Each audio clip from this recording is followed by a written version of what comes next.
제가 나이가 40이 되었을 때 그때 기억이 납니다. 40살이 되니까 그때 한 가지가 문득 깨닫게 되었습니다. 그때까지는 그냥 당연히 안다고 생각을 했던 것 같은데 40이 되는 순간 그냥 저도 모르게 한 가지 사실이 떠올랐습니다. 그게 뭐냐면 나는 내가 아는 것보다 훨씬 많은 사랑을 받고 살았구나. 그걸 하나를 깨닫게 됐습니다. 나는 항상 내가 아는 것보다 더 많은 사랑을 받으면서 지금까지 살아왔다는 게 문득 깨닫게 되었습니다. 제 주변에 보면 저는 제가 알고 있는 것보다 저를 더 많이 사랑하고 아끼는 사람들이 있었고요. 그리고 저 때문에 너무 하루를 살아갈 수 있는 기쁨을 체험했다는 분들도 만나게 됐고, 또 제가 모르는 때에도 저를 만나고 싶어 했던, 그래서 그날을 손꼽아 기다렸던 사람들이 있다는 사실도 뒤에 가서 또 알게 된 경우도 많이 있었습니다. 그래서 제가 깨닫게 되는 건 나는 내가 알고 있는 것보다 더 많은 사랑을 받으면서 그렇게 항상 살아왔구나, 그런 생각을 했습니다. 내가 힘들 때도, 혼자 있다고 느낄 때도, 너무 힘들어서 버티기 힘들다는 그런 생각이 들 때도 나는 항상 생각하는 것보다 더 많은 사랑을 받으면서 살아왔던 겁니다. 그런데 이게 끝이 아닙니다. 저는 그 어떤 사람의 사랑보다도 하나님의 사랑을 더 많이 체험했다는 것을 그때 또 깨달았습니다. 제가 도저히 상상할 수 없을 정도로 하나님의 사랑을 정말 많이 받고 살았습니다. 제가 하나님 앞에 올바로 살아서 내가 사랑받을 만하니까 하나님께서 사랑하신 게 아닙니다. 제가 아무리 생각해도 나 도저히 사랑받을 자격이 없는데, 도대체 내가 사랑받을 그런 가치도 없는 인간인데 하나님께서는 저를 사랑하신 겁니다. 제가 제 인생을 보면 정말 악한 것밖에 없다는 생각이 듭니다. 내가 하나님 앞에 무엇을 드릴 수 있을까?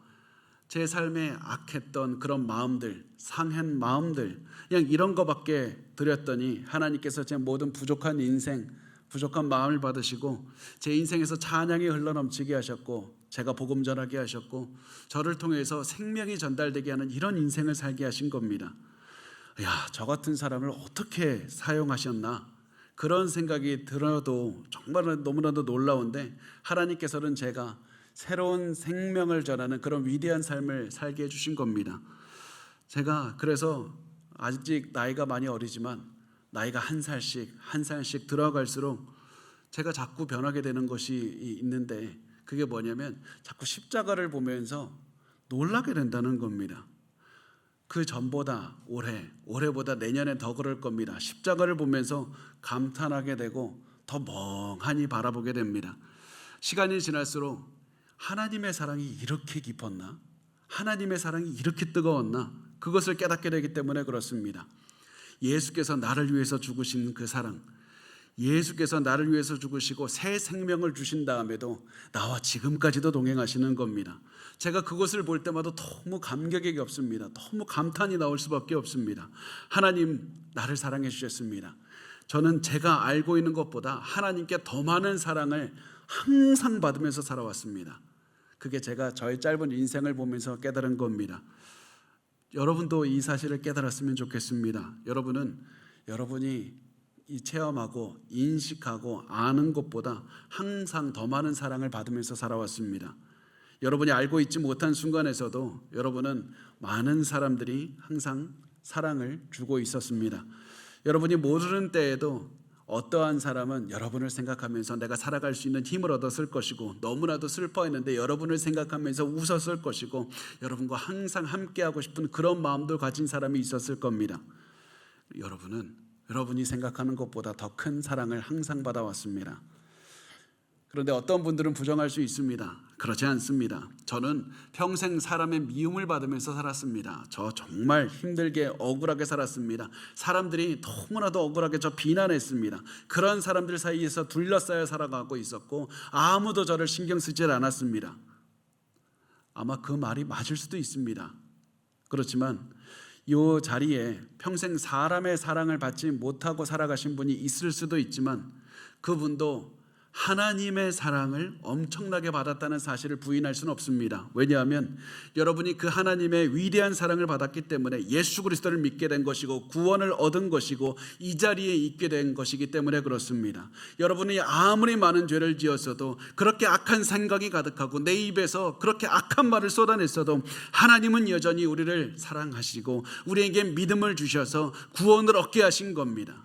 우리가 믿음을 가지고 있는 것이 하나님의 사랑을 받았다는 증거입니다. 우리가 모든 것을 포기하고 싶고, 내가 이렇게 살아봤자 누가 나를 알아주나, 다 포기하고 싶다고 불평하면서 인생을 낭비하면서 살아갈 때도, 그때도 하나님께서는 여러분의 귀에 사랑한다고, 사랑한다고, 사랑한다, 그렇게 계속해서 말씀을 해주셨습니다.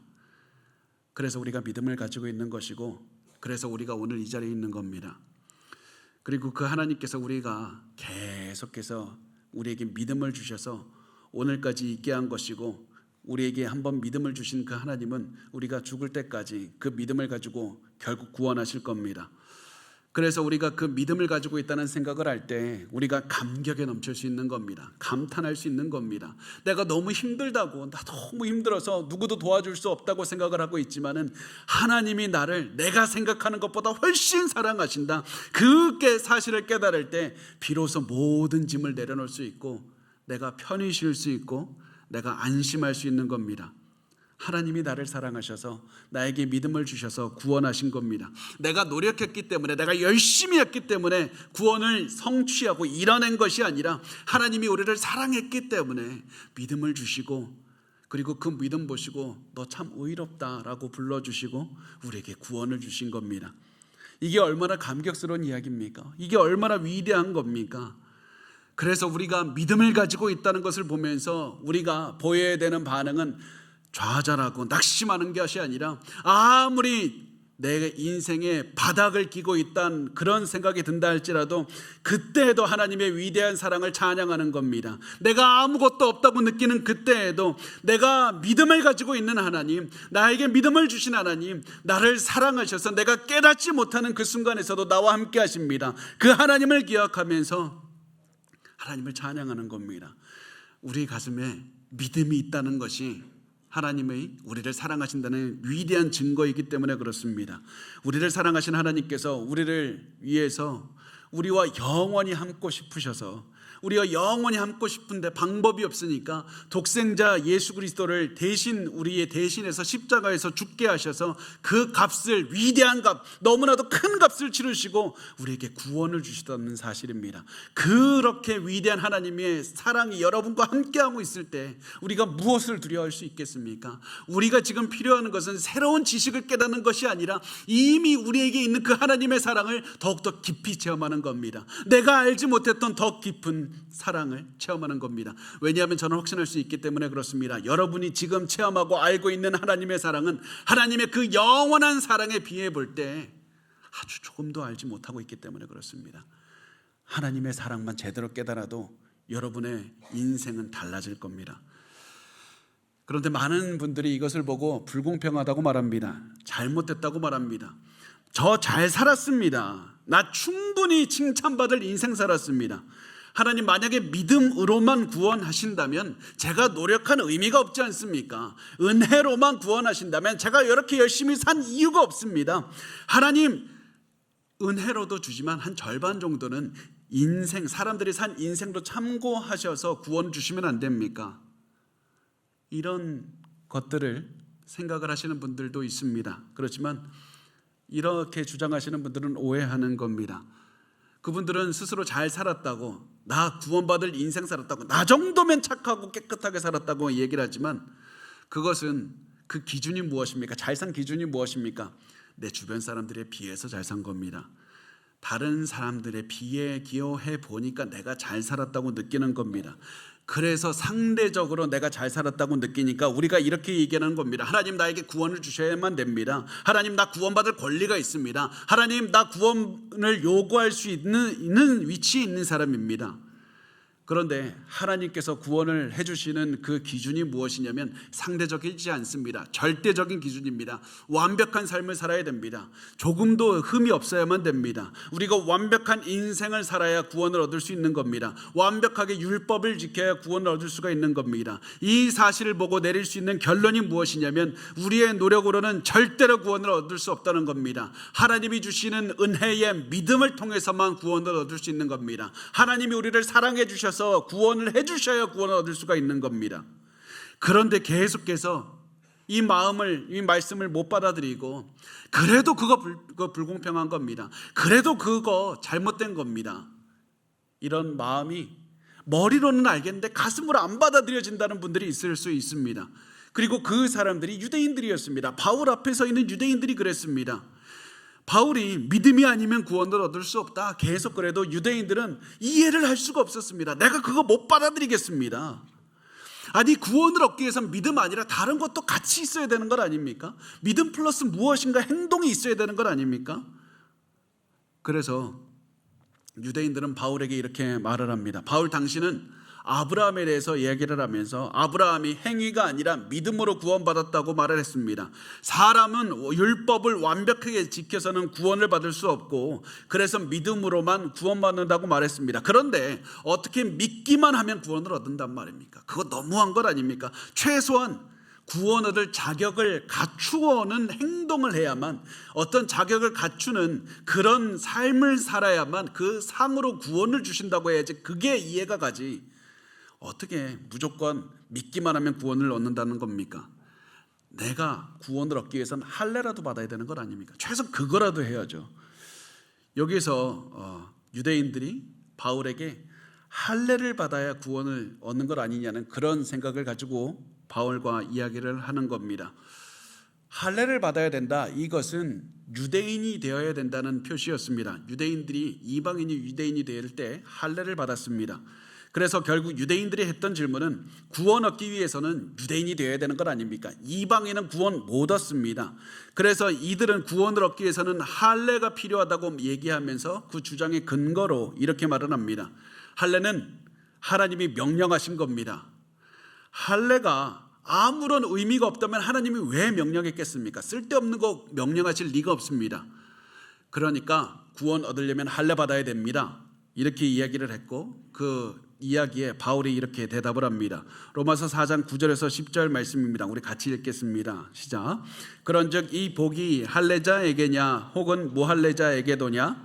무릇 우리가 말하기를 아브라함에게는 그 믿음이 의로 여겨졌다 하노라. 그런즉 그것이 어떻게 여겨졌느냐? 할례시냐 무할례시냐? 할례시가 아니요 무할례시니라. 아멘.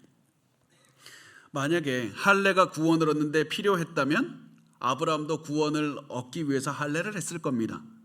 그게 논리적으로 맞습니다. 그래서 이 논리적으로 어떤 결론이 되냐면 하나님께서 아브라함을 구원하시기 위해서 먼저 할례를 주신 다음에 그 다음에 너 의롭다 그렇게 불러주셔야 할례가 구원을 위해서 필요한 것이라는 결론을 내릴 수가 있습니다. 그런데 중요한 게 뭐냐면 하나님은 그렇게 일하지 않으셨습니다. 먼저 아브라함에게 할례를 주시고 그 다음에 의롭다고 말씀하신 게 아니라 먼저 의롭다 구원하신 다음에 14년 후에야 할례를 주셨습니다. 만약에 아브라함이 먼저 할례를 받은 다음에 의롭다함을 받았다면 구원 얻기 위해서가 아니라 이 할례가 필요하다는 것을 먼저 보여주었을 겁니다. 만약에 할례가 중요하다고 했다면 구원 얻기 위해서 할례가 중요하다면 먼저 할례 받은 다음에 의롭다함께 만들으셨을 건데 하나님은 먼저 의롭다고 한 다음에 그 다음에 할례를 주시는 겁니다. 그래서 아브라함의 삶을 통해서 우리가 알 수 있는 것은 할례 받기도 전에 먼저 의롭다고 하신 하나님인 이것을 보면 할례는 구원과 상관이 없다. 할례는 의롭게 되는 것과 전혀 상관이 없다는 겁니다. 아브라함은 믿음이 있었기 때문에 의롭다함을 선물로 받은 것입니다. 그래서 구원받기 위해서는 할례 받아서 유대인이 되어서 아브라함의 육신의 자손이 될 필요가 없다는 것을 알 수 있습니다. 이방인이든 유대인이든 믿음만 있으면 하나님께서 의롭다고 해주시고 구원을 베풀어 주시기 때문에 그렇습니다. 할례 받지 않아도 믿음만 있으면 구원 얻을 수 있습니다. 이것을 보고 우리가 내릴 수 있는 결론이 무엇입니까? 아브라함은 단순히 유대인들의 조상이 아니라는 겁니다. 아브라함은 믿음으로 구원 얻은 사람입니다. 그래서 모든 믿는 사람의 조상이 아브라함입니다. 유대인이든 이방인이든 하나님을 믿는 자가 있다면 그들의 조상이 바로 아브라함이 된다는 얘기입니다. 이것이 바로 바울이 했던 대답이었습니다. 그런데 이 말을 유대인들은 받아들이기가 너무 어려웠습니다. 아니, 그게 말이 됩니까? 할례를 하나님께서 그렇다면 왜 하라고 한 겁니까? 아니, 쓸데없는 거, 구원 얻기에 필요도 없는 거 왜 하라고 하신 겁니까? 구원하는데 전혀 도움도 없는 할례, 그냥 우리 시간 낭비한 겁니까? 아니, 아브라함에게도 하라고 하셨고 아브라함의 자손에게도 쭉 하라고 그래서 우리 했는데 그러면 우리 시간 낭비한 겁니까? 괜한 노력하고 살아간 겁니까? 그 질문에 바울은 이렇게 대답을 합니다. 4장 11절 말씀을 보면 그가 할례의 표를 받은 것은 무할례 시에 믿음으로 된 의를 인친 것이니 이는 무할례자로서 믿는 모든 자의 조상이 되어 그들도 의로 여기심을 얻게 하려 하심이라. 바울은 말합니다. 할례는 엄청나게 중요한 것이다. 굉장히 중요한 것이다. 그런데 할례가 중요하지만 구원 얻기에 필요한 것은 아니다. 할례는 구원받기 위해서 행해야 되는 의식이 아니라 받은 의로움을 기억하게 하는 상징이고 도구인 것이다. 하나님이 아브라함에게 언약을 주셨고 그 언약을 주신 하나님을 믿는 나를 의롭게 해주셨다. 하나님, 내가 믿음을 가졌더니 의롭게 해주셨다. 이것을 기억하게 하는 상징이 할례인 겁니다. 그래서 아브라함을 비롯해서 모든 유대인들은 자신의 몸에 새겨진 할례를 보면서 나 하나님께서 믿음으로 말미암아 의롭다고 해주시는 분인 것을 내가 확신하고 내가 그 사실을 기억하기를 원합니다. 하나님, 나를 의롭다고 해주시는 그 하나님을 바라보면서 나 헌신된 삶을 살겠습니다. 이렇게 결단하게 만드는 도구였습니다. 유대인들은 할례를 보면서 나 하나님 평생 하나님 사랑하겠습니다. 평생 하나님의 성품을 닮아가겠습니다. 하나님을 위해서 내 인생을 바치겠습니다. 이것이 바로 하나님께서 할례를 받은 사람들에게 원하셨던 삶의 모습이었습니다. 그리고 이것이 바로 하나님께서 세례를 받은 우리에게 원하시는 삶의 모습입니다. 하나님은 우리에게 세례를 받게 하시면서 우리가 하나님의 뜻을 기억하며 살기를 원하십니다. 여러분, 오해하지 마십시오. 우리가 세례를 받았기 때문에 구원 얻은 사람 아무도 없습니다. 우리가 구원을 받았기 때문에 그 증거로 많은 사람들 앞에서 공개적으로 세례를 받는 겁니다. 내가 구원을 받았기 때문에 세례 받는 것을 통해서 나 앞으로 하나님을 위해 살겠다고 결단하는 겁니다. 내가 세례 받은 것을 기억하면서 나 하나님께 구원받은 사람이라는 사실을 기억하게 하시고 그래서 계속해서 하나님만 따라 살게 하시는 다짐하게 만드는 겁니다. 그렇지만 우리가 믿음이 없이는 아무리 세례를 받아도 하나님 믿지 않으면 구원과 상관이 없는 겁니다. 우리가 아무리 세례를 받고 아무리 직분 많이 받아도 우리가 믿음이 없다면 구원을 받을 수가 없는 겁니다. 그래서 여러분, 오늘 우리가 더 이야기를 진행하기 전에 여러분 스스로 한번 돌아보시길 바랍니다. 여러분, 진정으로 구원받았습니까? 진정으로 구원받았습니까? 너무나도 많은 분들이 나 교회 오래 다녔으니까 그러니까 이제 세례 받아야 되겠다.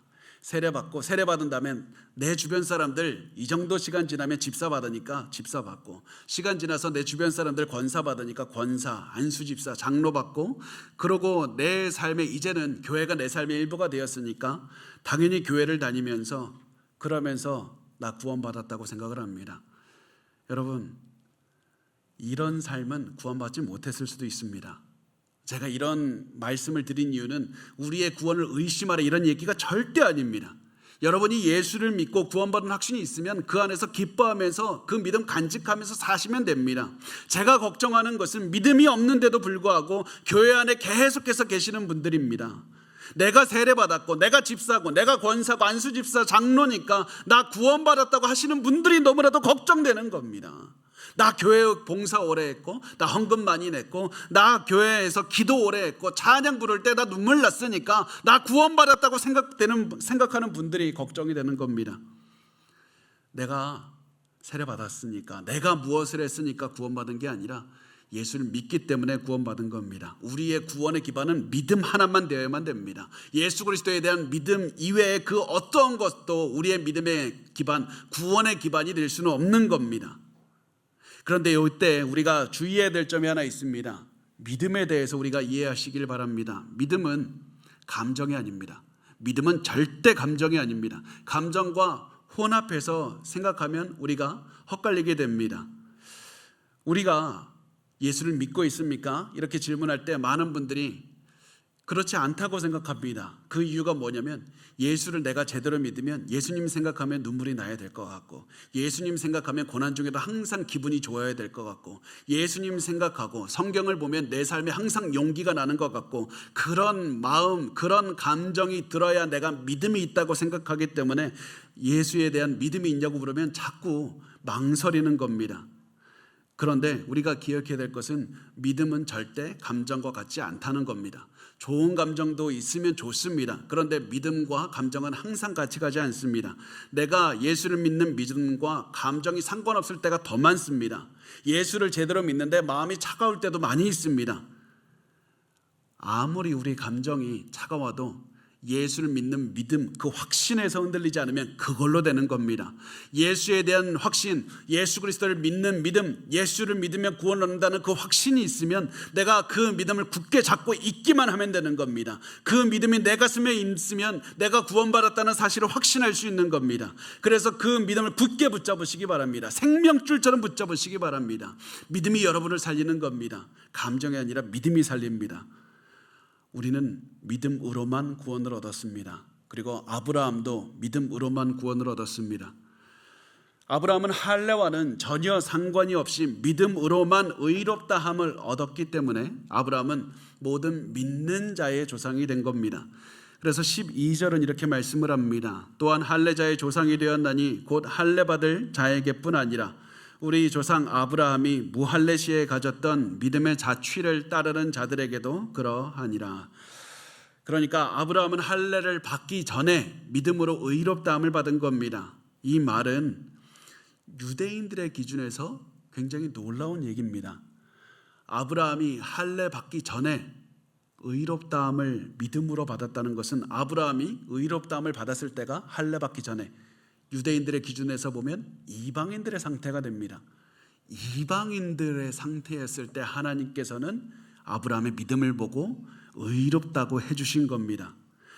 그래서 이것을 보면서 알 수 있는 것은 먼저 이방인들의 소망이 되게 하셨고, 그리고 모든 사람들 할례를 받거나 할례를 받지 않거나 거기에 상관없이 하나님은 믿음만 가지고 있으면 구원을 얻게 하신다는 것을 아브라함을 통해서 보여주셨다는 사실입니다.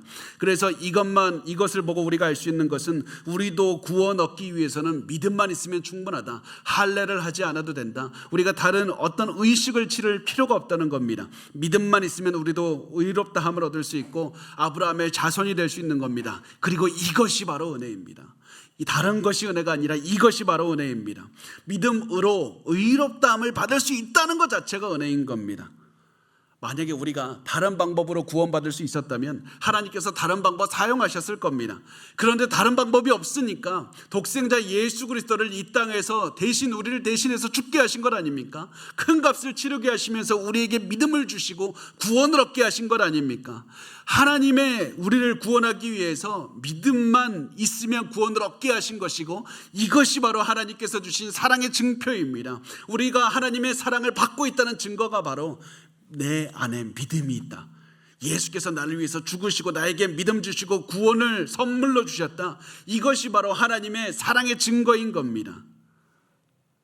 우리는 자꾸 하나님의 사랑을 생각하면 뜨거운 가슴, 불붙는 듯한 열정, 이런 감정만 생각합니다. 그런데 하나님이 우리에게 주시는 사랑은 감정이 아니라 희생이었고 행동이었고 헌신이었습니다.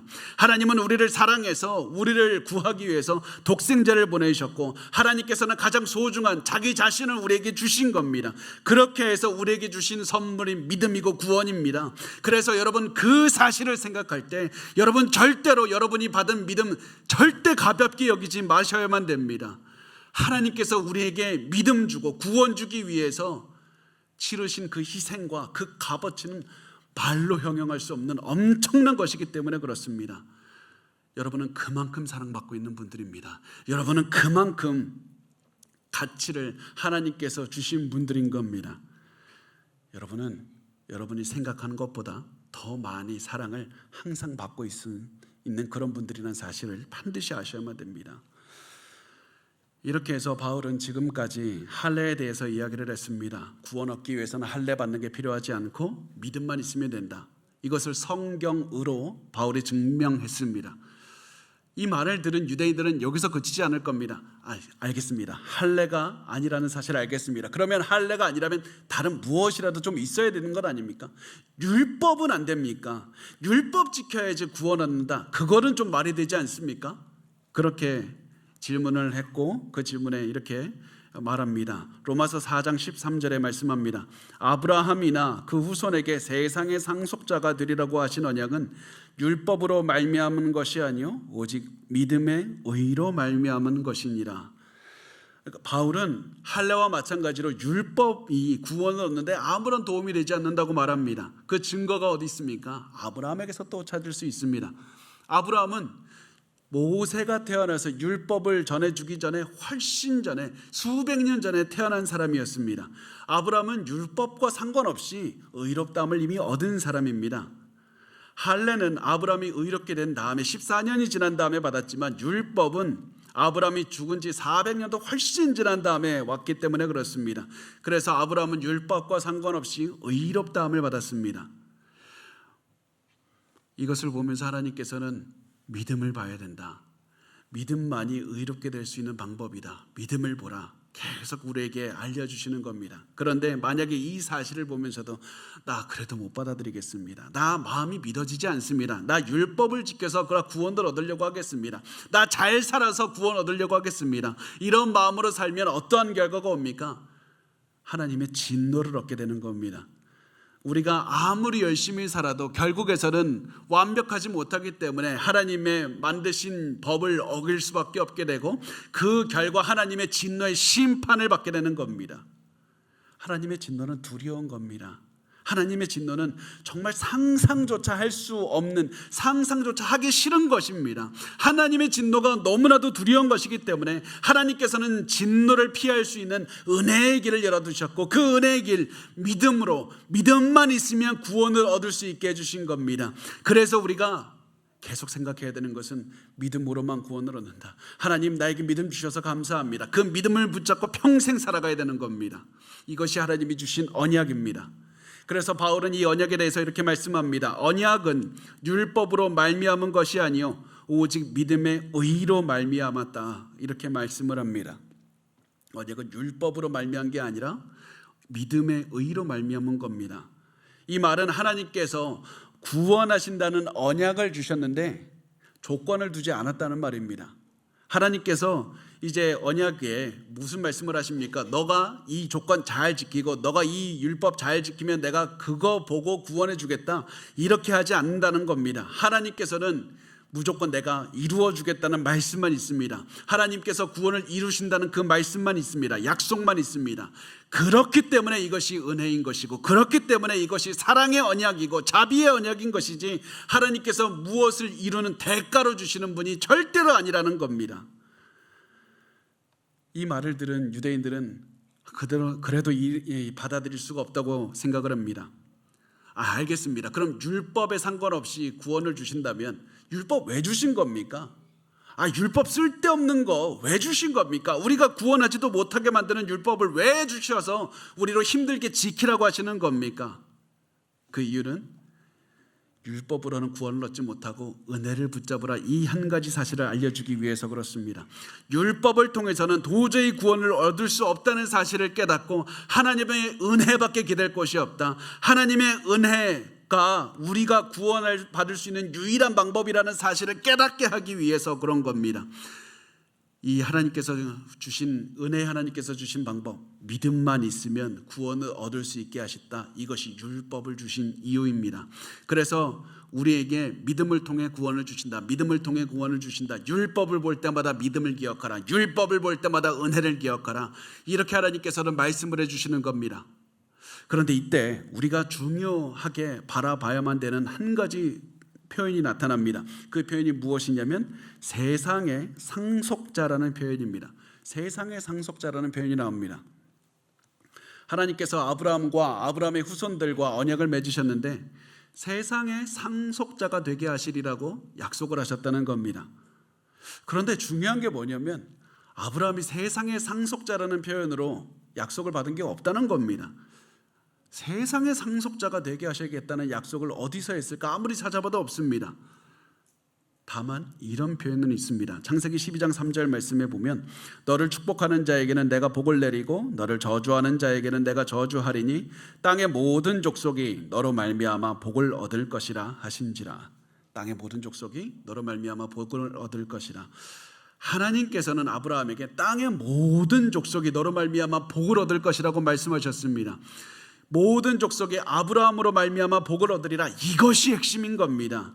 하나님께서 아브라함과 아브라함의 자손들이 세상의 상속자가 되게 하겠다는 말씀이 바로 여기 나와 있습니다. 이게 어떻게 가능합니까? 아브라함의 만약에 그냥 유대인들로만 하면 실패한 겁니다. 포기해야 되는 겁니다. 모든 족속이 유대인들로 말미암아 복을 얻지 못하는 겁니다. 그렇다면 이게 어떻게 가능합니까? 어떻게 이 약속이 이루어집니까? 바로 메시아 예수 그리스도를 통해서 이루어지는 겁니다. 예수 그리스도를 믿는 믿음을 통해서만 이루어지는 겁니다. 온 세상 누구든지 예수를 믿기만 하면 아브라함의 자손이 되게 하는 그런 복을 주시는 겁니다. 메시아에 대한 믿음을 가진 사람들이 온 세상을 통치하시는 메시아를 믿고 결국에서는 온 세상을 다스릴 겁니다. 온 세상을 다스리시는 예수 그리스도를 섬기며 영원히 기뻐하는 날이 올 겁니다.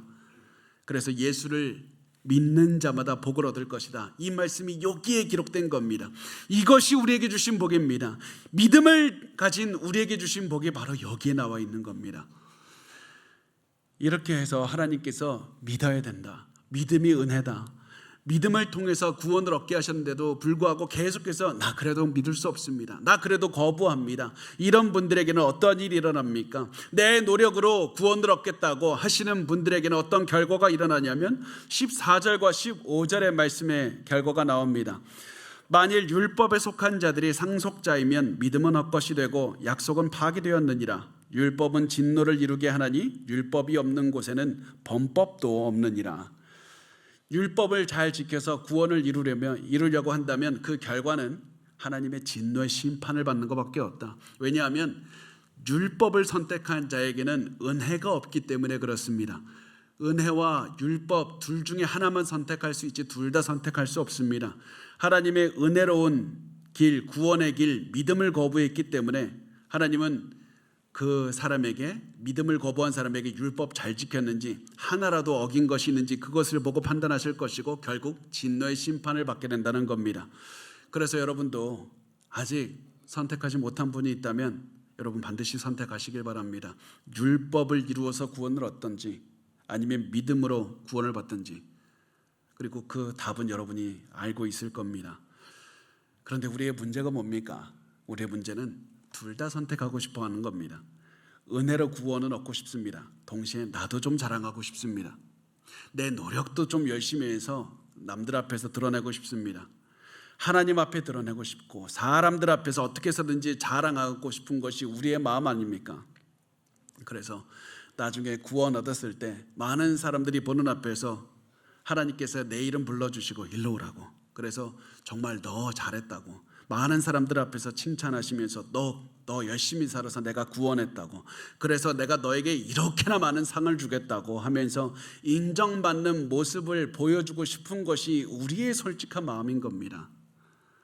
그래서 우리는 계속해서 질문해야 됩니다. 나는 은혜를 힘입어서 오직 예수 그리스도만 믿는 믿음으로 살아가고 있나? 내가 은혜를 구했다면 자랑할 것이 아무것도 없을 텐데, 내가 도저히 자랑할 수 있다고 말할 수 있는 것이 아무것도 없고, 내가 그것이 아니라 내가 율법으로 한다면, 내가 자랑하고 싶다면 율법을 선택한 것인데 나 지금 어떻게 살고 있나? 여러분, 반드시 내가 은혜를 선택하든지 노력으로 구원을 이루려고 하든지 둘 중에 하나만 선택해야 된다는 사실을 기억하셔야만 됩니다.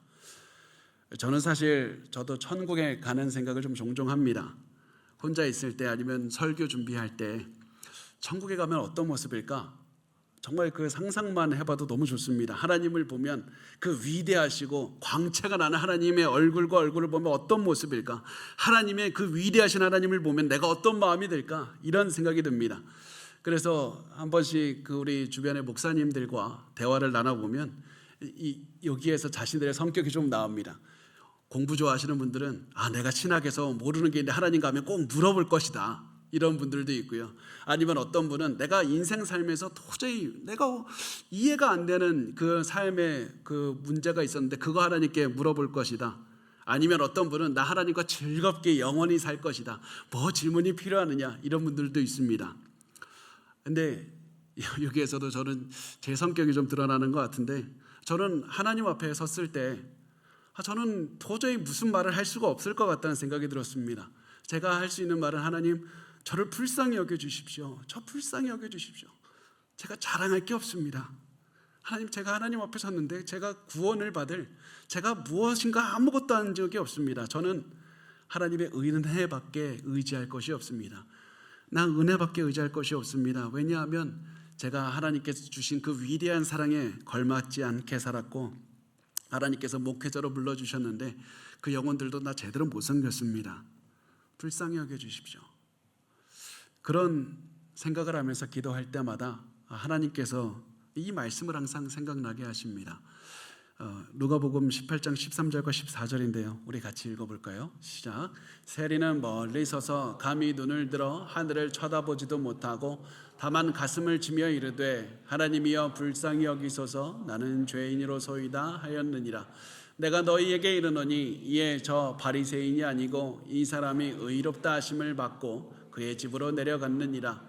무릇 자기를 높이는 자는 낮아지고 자기를 낮추는 자는 높아지리라 하시니라. 아멘. 저는 자랑할 게 없습니다. 제가 살아가면서 지은 것은 죄밖에 없고 제가 의지할 것은 은혜밖에 없습니다. 이런 제게 하나님께서는 이 말씀을 통해서 내가 너를 의롭게 했다고, 너의 모든 죄는 이미 지어졌다고, 다 가렸다고, 그러면서 저를 항상 이끌어 주셨습니다. 너는 의롭다. 그러면서 제가 이 말씀을 볼 때마다, 깨달을 때마다 제가 생각하는 것은 역시 내가 의지할 것은 은혜밖에 없구나. 내가 자랑할 유일한 것은 은혜밖에 없고 예수 그리스도의 보혈밖에 없다. 내가 자랑할 것 아무것도 없다. 여러분도 은혜만 의지하셔야만 됩니다. 은혜만 자랑하셔야만 됩니다. 우리가 자랑하는 것도 있지 않습니까? 남들에 비해서 내가 잘하는 것, 내 열심히 내 평생을 다해서 성취한 것, 내가 이거 아무한테도 지지 않을 수 있다. 그걸 하나님 앞에 서면 참 초라해질 겁니다. 다 구원 얻기에는 다 쓸모없는 것들이 될 겁니다. 여러분, 우리에게는 예수 그리스도의 은혜만 붙잡으셔야만 됩니다. 보혈만 붙잡으셔야만 됩니다. 이렇게 말씀을 하고 마지막으로 바울은 믿음을 굳게 붙잡으라고 하기 위해서 이렇게 말씀을 합니다. 로마서 4장 16절 말씀에 이렇게 써 있습니다. 그러므로 상속자가 되는 그것이 은혜에 속하기 위하여 믿음으로 되나니 이는 그 약속을 모든 후손에게 굳게 하려 하심이라. 율법에 속한 자에게 뿐만 아니라 아브라함의 믿음에 속한 자에게도 그러하니 아브라함은 우리 모든 사람의 조상이라. 하나님께서 아브라함에게 주신 복에 대한 약속은 믿음을 통해서만 이루어진다는 겁니다. 내 행위가 아니라. 그래서 우리가 복을 받는 유일한 방법은 하나님의 은혜를 의지하는 것밖에 없습니다. 그리고 이것이 바로 하나님이 약속하신 방법이었습니다. 약속하신 언약이었습니다. 아브라함이 복의 근원이 되는 그 방법도 은혜밖에 없었고, 아브라함이 축복하는 자에는 복을 받고 땅의 모든 족속이 아브라함을 통해 복을 받는 유일한 방법 다 은혜밖에 없습니다. 왜냐하면 아브라함은 실패하는 사람이기 때문에 그렇습니다. 죄를 짓습니다. 그럼에도 불구하고 하나님은 용서해 주시고 계속해서 은혜 때문에 하나님께서 언약을 이루어 주시는 겁니다. 그러면서 하나님께서 은혜 그리고 믿음 말씀을 하는데, 그렇다면 마지막으로 하나님이 원하시는 믿음은 무엇인가? 아브라함이 가졌던 믿음은 무엇인가? 우리가 마지막으로 보기를 원합니다. 로마서 4장 17절 말씀 같이 읽겠습니다. 시작. 기록된 바 내가 너를 많은 민족의 조상으로 세웠다 하심과 같으니 그가 믿은 바 하나님은 죽은 자를 살리시며 없는 것을 있는 것으로 부르시는 이시니라. 아멘. 아브라함의 믿음도 완벽하지 않았습니다. 아브라함도 하나님을 제대로 믿지 못할 때가 너무나도 많았습니다. 그래서 아브라함과 사라는 하나님만이 이룰 수 있는 초자연적인 방법으로 아들을 주시리라 이 믿음을 갖지 못하고 상식적인 방법을 찾아갑니다. 인간이 할 수 있는 방법, 자기의 노력으로 이루려는 방법을 찾아갑니다.